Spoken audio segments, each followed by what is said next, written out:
жылдан бeri bir neçe bezigip маалыматташып атабыз.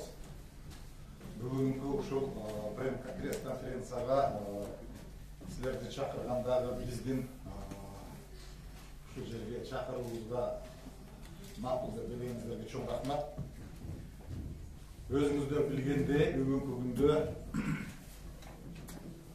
айыл чарбасын өзгөртө турган негизги токтом жана мыйзамдар бүгүнкү айыл чарбасындагы болгон акыбалды оңдоонун максатында. Мына ошолорду биздин катардагы кыргызстандыктарга сиздер аркылуу, сиздердин жардамыңыздар менен жеткизүү максатында силерди чакырдык. Баары чоң рахмат келгениңиздерге. Эми биздин бүгүнкү баарлашуубузду суроо жооп катарында иретинде кылсак болот деп ойлойм. Токтом жөнүндө кыскача айтып берсеңиз 17 декабрь 2021 жылы номер 309 кабыл алынган токтом бул бүгүнкү күндө айыл өкмөттөрүнүн пайдаланууга карамагындагы мамлекеттик фондунун жерлери жөнүндөгү токтом. Ал жерлер 2007 жылы 243 токтом менен ошол айыл өкмөттөрүнүн башкаруусунда өткөн.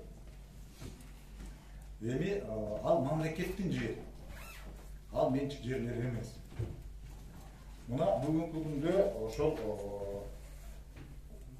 үйрөнчүлүк чарбаларды, асыл тукум чарбаларды жана айыл чарба кооперативтерин колдоо максатында бүгүнкү күндөгү айыл чарбасындагы болуп жаткан акыбалды оңдоо максатында кабыл алынган токтом.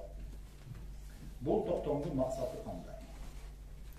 Баарыңарга маалым болгондой, биздин ошол мамлекеттик фондуда 276.599 гектар жер бар. Ошонун ичинде 21 жылдын 1 январына расмий статистика комитети аркылуу берилген айыл өкмөттөрдүн маалыматы 43.455 гектар жер пайдаланылбай келет. Бул ошол бүгүнкү күнгө чейин акыбал. Эми бул жерлерди кимдер пайдаланып келет? Бул жерлерди ошол көбүнесе айыл жериндеги айыл чарбасы менен алектенген дыйкан чарбалар. 1 гектардан 300-500 гектарга чейин пайдаланып келет.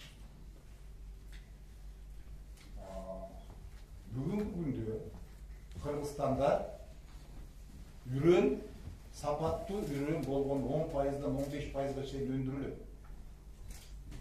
Былтыркы жылдын жыйынтыгы менен дан эгиндери биз ушул 15 центнерден 17 центнерден алдык арпа буудай. Ушул эле мезгилде биздин мурунку союзда, бир эле союзда чогуу жүргөн 15 республиканын ичиндеги акыбал такыр башка. Биз бүгүнкү күндөгү айыл чарбасында алдыга кеткен мамлекеттердин айыл чарба өсүмдүктөрүнүн анын ичинде дан эгиндер түшүндүрүлгөн карасак 60 центнерден 100 центнерге чейин алат. Биздин аракетибиз бүгүнкү күндө ушул токтом аркылуу үйрөнчүлүк чарбаларга жерин күчтөп берип, биздин ар бир дыйканга сапаттуу үрөн өндүрүп берели деп аракет кылып атабыз.